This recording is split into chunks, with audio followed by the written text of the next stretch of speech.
Welcome to Anyhoney. And the Newt.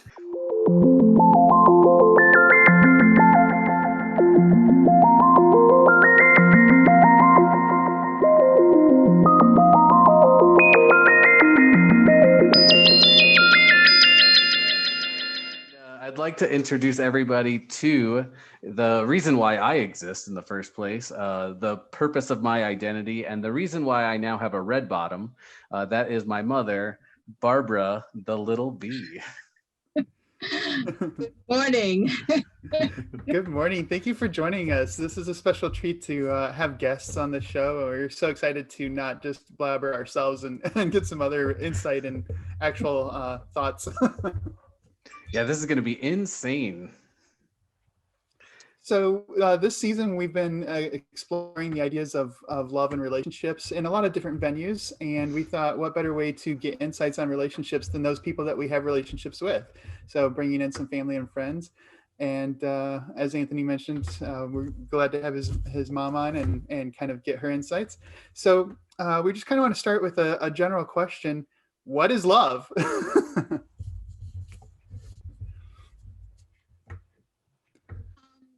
So to me, love is a special meaning, even though many people use it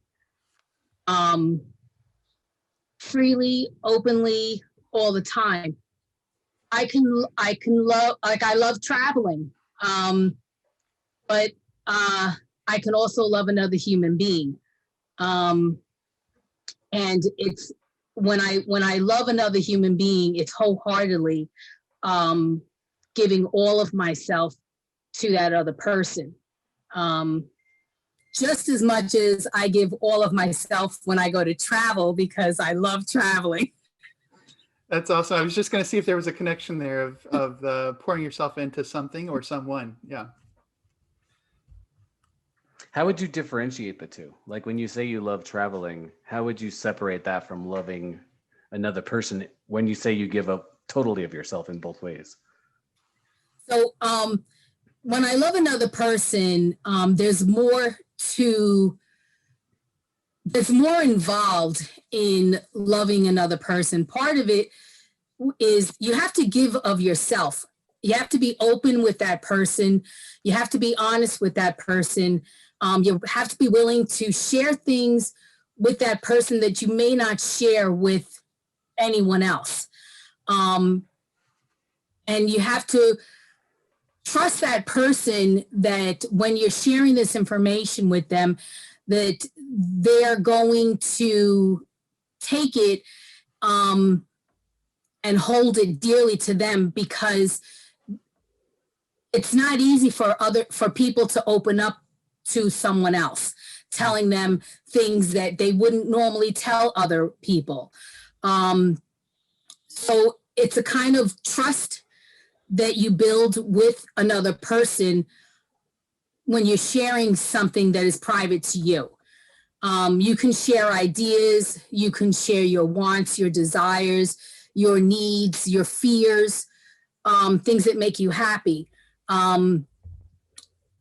And the difference with that, with traveling or photography or anything else that you love, it's an emotion that's connected that makes you happy.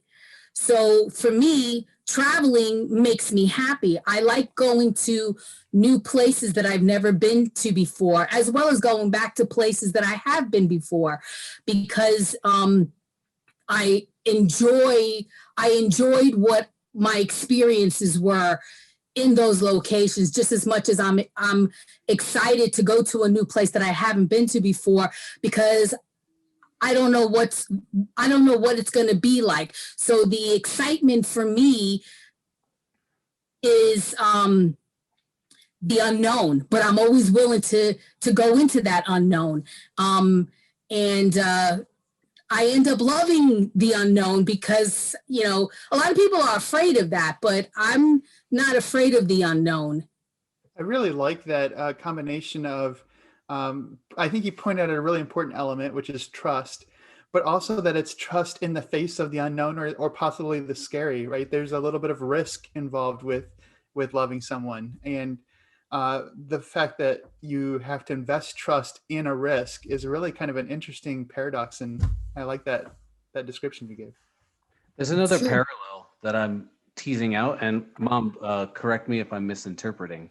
But in both cases, there's also this aspect of love of oneself that I hadn't thought of before, right? When you're putting your trust in that other person, you're risking things of yourself. So there's like a development of yourself in that. And then when you're talking about, putting all of yourself into travel or, basketball, like Corbin and myself, you're really, what's the word? You're building on yourself in both of those cases too. And I hadn't thought of that aspect in these conversations about love before. It's true, because you're putting yourself out there. And that's part of being open and honest, because you have to first be, what's the right way to say it? You have to know who you are, and you have to know that in order for you to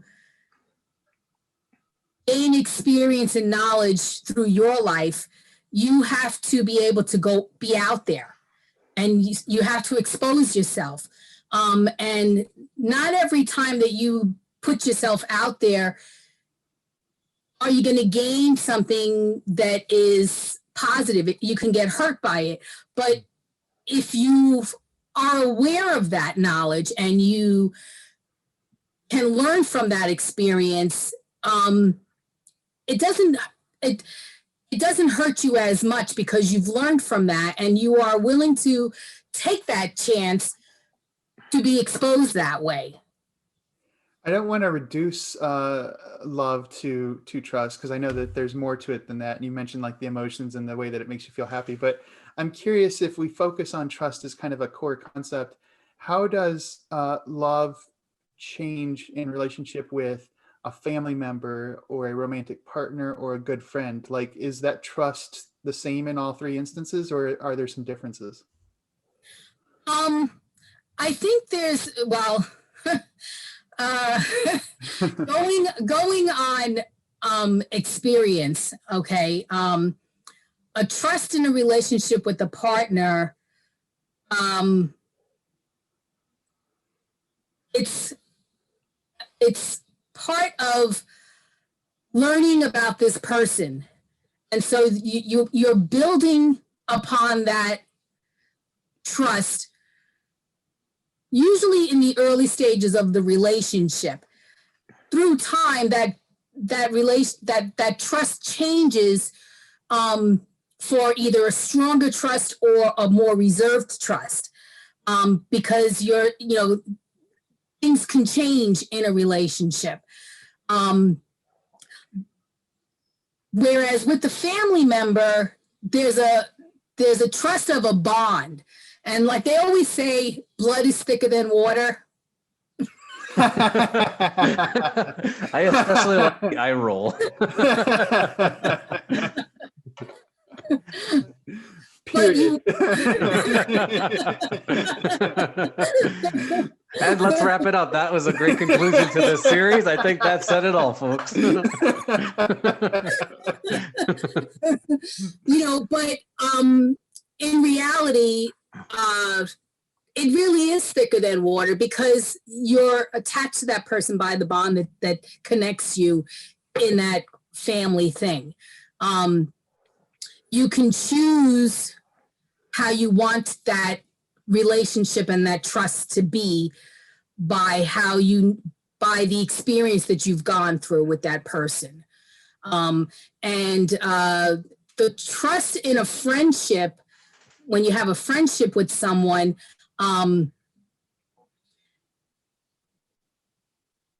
friendship is, how do I describe it? To me, it's one of the greatest gifts that as a woman you can have. Like men have friendships, but the bond between men is usually not as close as the bond between women's friendship. women share everything. We're more open about what's going on in our lives than men share what's going on in their lives, you know. However, I respect a guy when they have that to be able to share and communicate that with another, you know, male person, because that just means that they are unique and special to have that gift and understanding of what women's friendship is all about.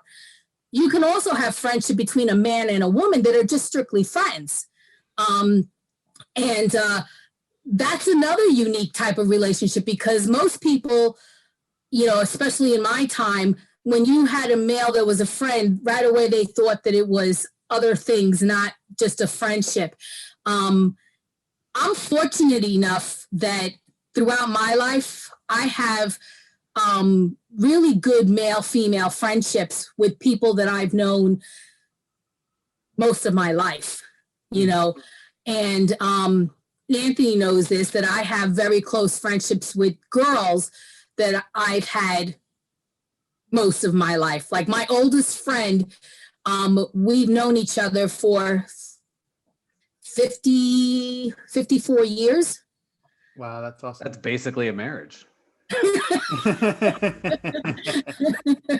You know, and I've had one that's, you know, that's about 50 years, you know. I have, you know, two close male friendships that are 50 years old as well.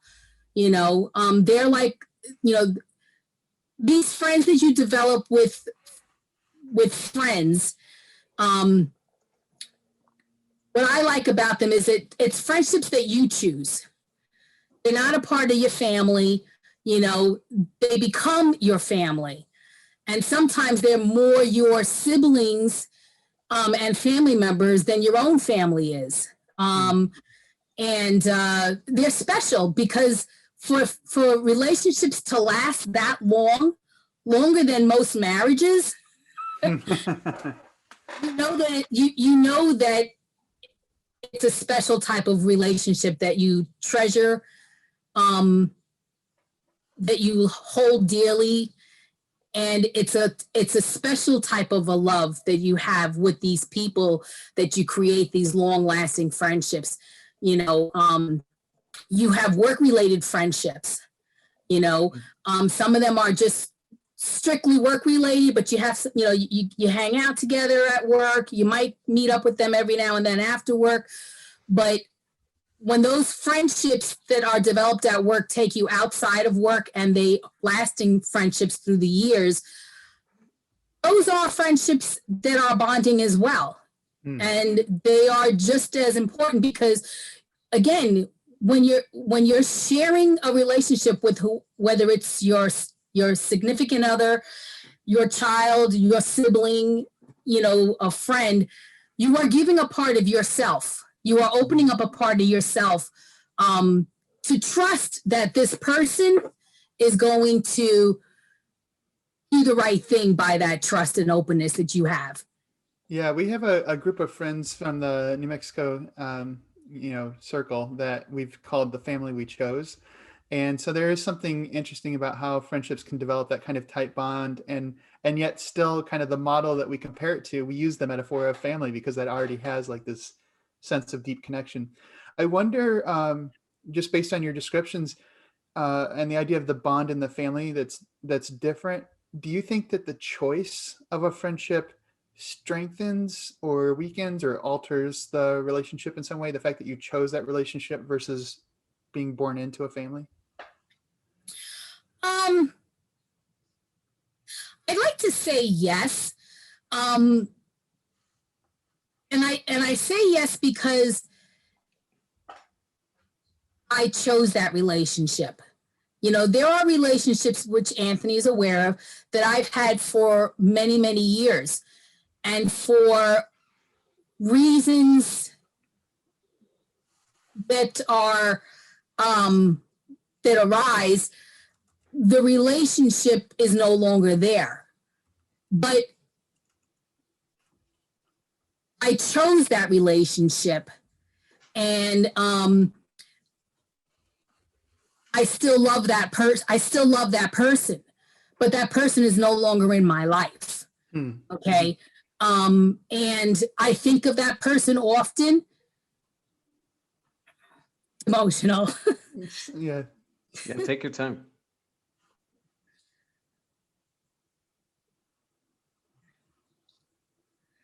But I don't wish that person any harm. And it was a good relationship. It was a good friendship.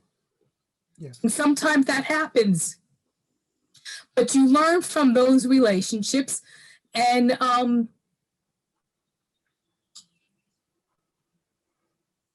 you understand what took place. And that's important because you learn from that. Yeah, thank you for Most sharing. people don't learn from things like this, you know. And it helps me heal in the process. Thank you for sharing that. One thing that stuck out to me, you sort of mentioned like that the friendship is, there's opportunities for it to be stronger and for it to grow apart because you choose the friendship, right? And you can also choose when you jump in and when you choose when you can leave. Correct. And why to you do those ideas not hold when you're thinking of family relationships, you know, either siblings or children or parents? Like what's the thing that keeps you engaged in the family relationships versus a friendship where you're like, I think this is the stopping point? Your family. Plain and simple, their family. I have and I'm an honest person, and I have been in and out of relationships with my siblings. You know, there's been siblings that I haven't talked to 10 years, 20 years. But if my siblings were to pick up the phone or come to my door, I would welcome that, you know, because they're my family. Yeah, that's another emotional thing, but would you let them off the hook, or would there have to be like a reconciliation? Or maybe it's them coming to your door and ringing the doorbell, the act of reconciliation. That is the reconciliation. Yeah. No, I'm a person that if I'm wrong, I will say I'm wrong and I will apologize. You can either accept that or not, and I understand that. We're thick-headed, Toledos. I don't think you're alone. My siblings are not like that. And so because they're my family and I understand that they're not like that, the act of making that phone call or showing up at my door is their way, and it's acceptable to me because that's how my relationships keep for me with my siblings. I've let them all back in, but it's on my terms. I determine how long I want to have the conversation. I determine, I'm not going to kick you out of my house, but I will, stray the conversation to where it's not going to, go in a direction that's not worth going into, and I guess that's part of protecting me. Because again, it's a trust issue for me, and it's an honesty issue for me. And I understand people may not be honest and trustworthy. So I have to make sure that, I understand that. And I, not willing to go down the path of letting it happen again. So I keep myself, in reserve. But the bottom line is it's family. Mm-hmm. I believe me, if they weren't family, they probably wouldn't be a part of my life. Yeah. Anthony, do you want to follow up any more on family and friends? I kind of have a question to shift gears a little bit, but I do want to ask if you could characterize the differences between like how you view your relationships or your love relationships with your children. Corbin, were you going to take it in should we save this question for later or? No, this is good. This is a good in between. Okay, perfect. So yeah, you talked about your relationships with your siblings and friends, but how do you characterize the love relationship with your children? And you can go ahead and fawn over me all you want. Gag.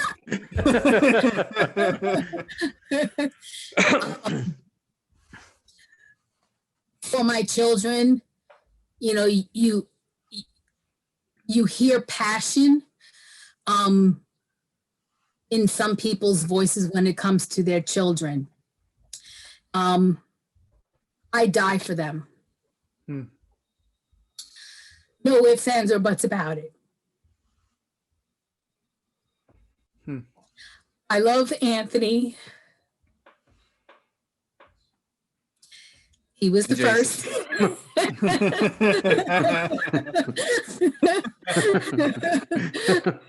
Don't forget, there's a second one.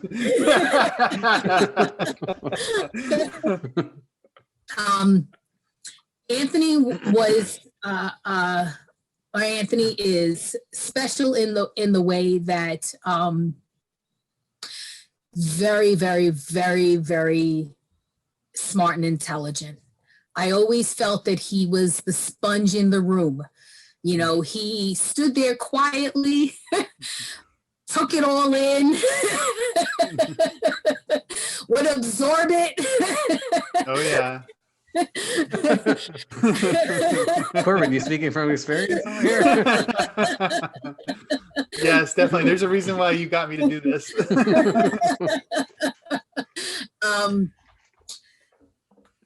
And, he would ask the questions, later on, like they would all line up in his head, and then, when he would while he was, thinking and absorbing it all, then you would see the look in his things like, I have a question, but it wasn't like most people you could see them thinking okay, so what is it?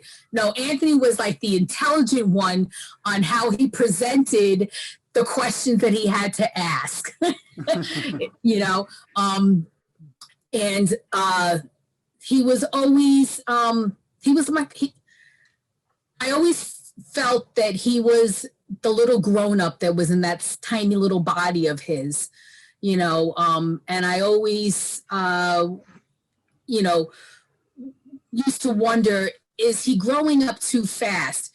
But the next thing usually was I would see him being that child, intently on his child. Here's a perfect example. We are doing a Zoom call on Christmas, okay?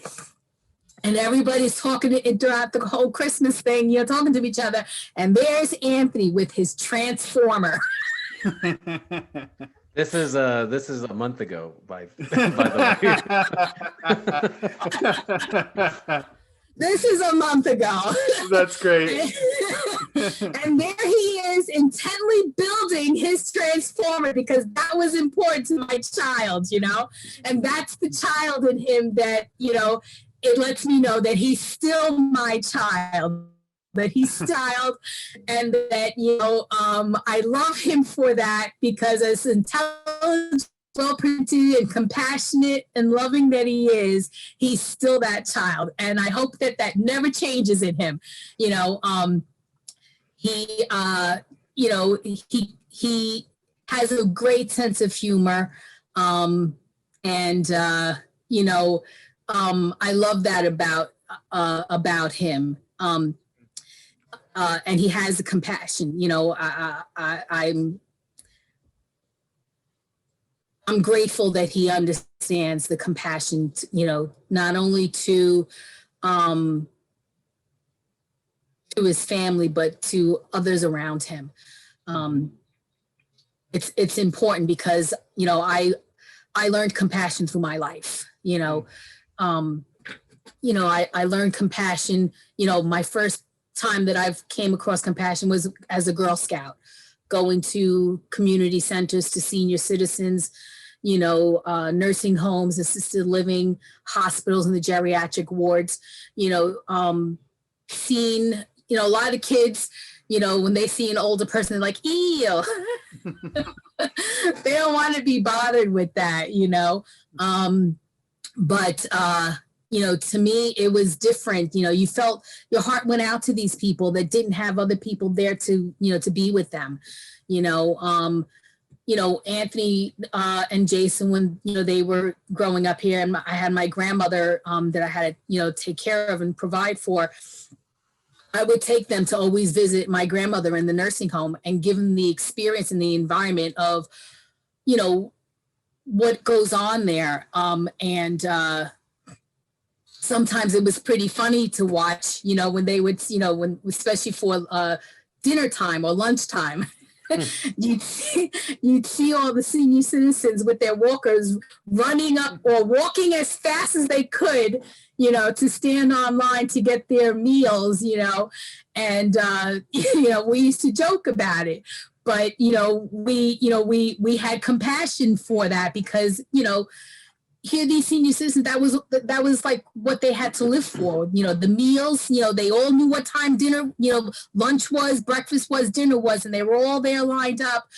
Don't get in front of me, you know, and you see something, you know, you see something that you didn't see, that you wouldn't have seen any other time, you know. And so you understand that, you know, visiting with my grandmother, them sitting down talking to my grandmother, not speaking the same language, you know. My grandmother was Spanish, you know. Anthony understood some of it, you know. Jason understood none of it. You know, but wanting to communicate, you know, and then seeing the other senior citizens where they had nobody there. And we were willing to talk to them and spend time with them as well, because I'm not just there visiting my grandmother, I'm there visiting whoever's there that's around that needs to have somebody to just to have a conversation with, you know. Mm-hmm. Then I have the love for Jason. Jason's a special kind of love. Jason is a special kind of love. Jason is a patient,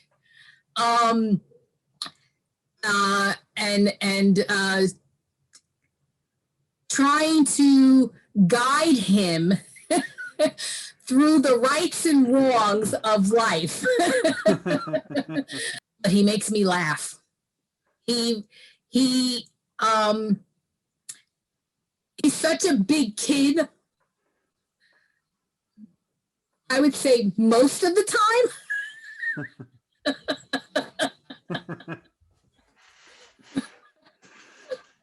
Yeah. But he makes me laugh. He always knows, no matter what, how to make me laugh at any moment. What I love about the two boys is that they've always come to me for their advice and opinion, and to talk it out and help them, guide them in the right direction for themselves, for what they think is right for themselves. You know, if I feel that they're wrong of the path that they're taking, I'm going to give them my opinion about that. I'm going to give them my advice about that. For the most part, they both have listened, and they've done very well. I'm very proud of both of them. makes me love them both even more because they are willing to put themselves out there. Yeah, going back to the vulnerability and trust, right? They as they take risks, they know where to turn to for that support and who they trust to help guide them through those risks. That's a nice little connection there. I I hope it only stays that way. Yeah. Well, and I just wanted to touch on actually some of the stuff that you were talking about with compassion segued perfectly into my question. It's very obvious that you have deep passion and relationships are intense. You know, you have intense feelings about your relationships. And so I wanted to think about like an abstract concept, like love for humankind or something like that. Like this, we're supposed to love our neighbor or care about the other person, whatever. And I wondered how that kind of abstract concept fit with your descriptions, but if I can embarrass you for a second or share, Anthony was telling me when you were visiting a year and a half ago that you just really wanted to go out and get some hamburgers for the people standing on the streets and went around delivering some lunches. And I thought that was really awesome. And so it's obvious that the compassion isn't just for your close, family and friends, that you do have this broader sense. So I wondered if you could talk about that for a minute. Yeah. Again, it comes from my life experiences. I grew up in California, and we were poor. We had nothing. Our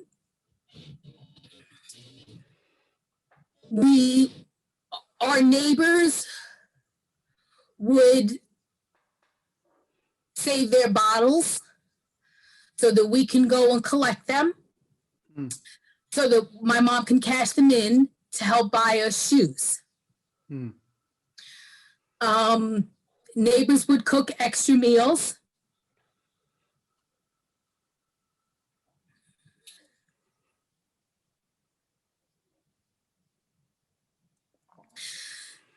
So it comes from others helping us.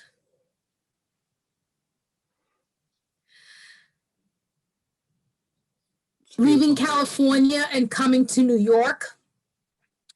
My mom was a single mom raising 6 kids. She left everything behind. We lived in a, I don't know if you know New York apartments.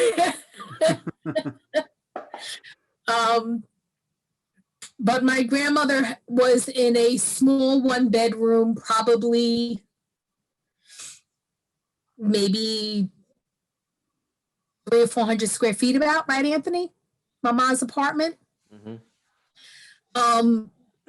With 7, 8 people. Wow. Okay. My mom's cousins would, they built, they would go to the armory and would get 6 cots for the kids. Each kid had a cot. And every night we would open up the cots in my grandmother's tiny little living room. And that's where we would spend the nights, fold them up in the morning and go to school. Family helped out, during that time. Every Sunday and Wednesday, we would all gather at a relative's house for family dinners.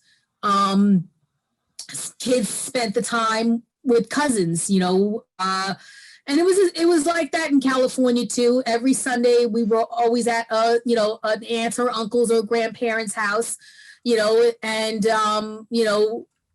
when we got to New York, it was the same thing. It was now, California was my dad's side, New York was my mom's side, so no matter which side it was always the same thing. Tradition Sunday dinners, all the kids got to go hang out with all the cousins, and the adults, and everybody cooked together for everybody, which I guess is why I love entertaining. but I don't want to go to everybody's house so everybody comes here. Because I'm such a good cook, they all love coming here. But when's dinner? I'm on my way. You know, but the compassion that I had growing up, and, you know, again, having the friendships as a child and seeing other families struggling too, and everybody helping each other out. You know, I grew up in New York in a neighborhood that was predominantly Irish, and hard in the beginning, you know, but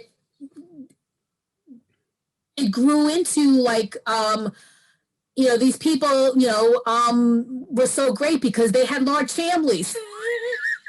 You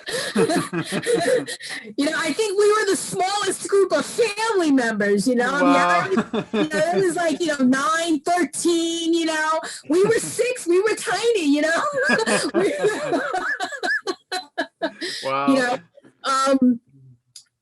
and the neighborhood, it grew. You started getting other people into the neighborhood. Again, large families as well. It was a tight community. You know, I'm a Catholic, and the community, everybody knew everybody. You know, that's how I got into the Girl Scouts. My brothers were Boy Scouts, you know, and one of the big things between that was, community service. You know, so you got to see a lot of things, you know, and going from your own experience, it just enhanced what you put out to others, you know. I'm big on, you know, I give of myself, I don't expect in return, because that's not what I'm in it for.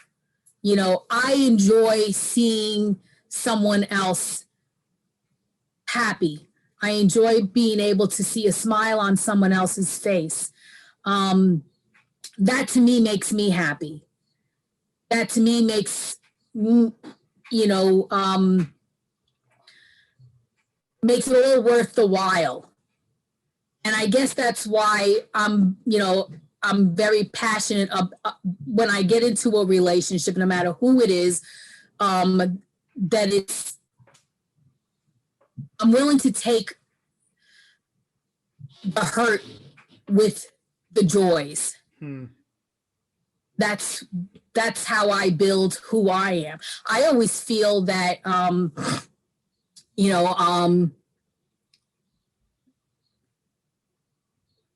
I become stronger with every experience, good or bad. And my goal is to always learn something from what goes wrong to help build me, to make me stronger for the next time that situation occurs, or to not let that situation occur. You know, sometimes you can't avoid it. Sometimes it happens, you know. I try to limit those. All right.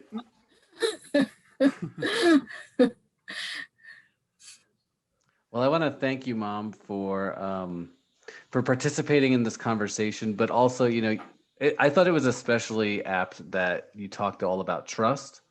And here you are providing these really deep stories, essentially trusting us with this information. So I really appreciate you putting that trust in us. And I'm very glad that you were able to do this.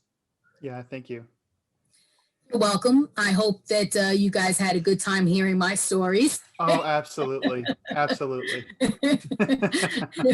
So am I the first glutton for the punishment? You are. You're the first one. Way to take one for the team. You set a high bar, though. There's a lot for people to live up to. No, really, thank you for. the front.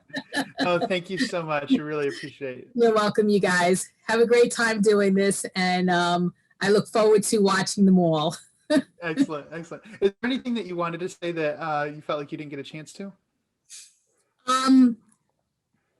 Don't be afraid to put yourself out there, and don't be afraid to not love. You know, having that in your life, you know, is great. You know, you can still love a person, you know, even if that person is no longer a part of your life. You know, Yeah. and it helps you create memories, because this is your life is nothing but memories. You know, you've got good memories and you have some bad memories, but it's all about the memories. You know, I'm forever with my camera, and you know, all throughout my life, people say, "Oh, stop with the pictures, stop with the pictures." But you know, I just emptied out my attic, and I had thousands and thousands and thousands of pictures that I've been sending to everybody, and everybody's been having such wonderful times looking at all these memories. You showed them. No, that's great. That's great. How profound. Yeah. So enjoy life. It's a lot of fun. You know, I've had a great life, and I don't know how much longer I have, but I have no regrets. That's fantastic. Awesome. All right, you Thank you guys. so much. Yeah, I appreciate it. Love you both. Have a great time. Thanks, Mom. You're welcome. Bye.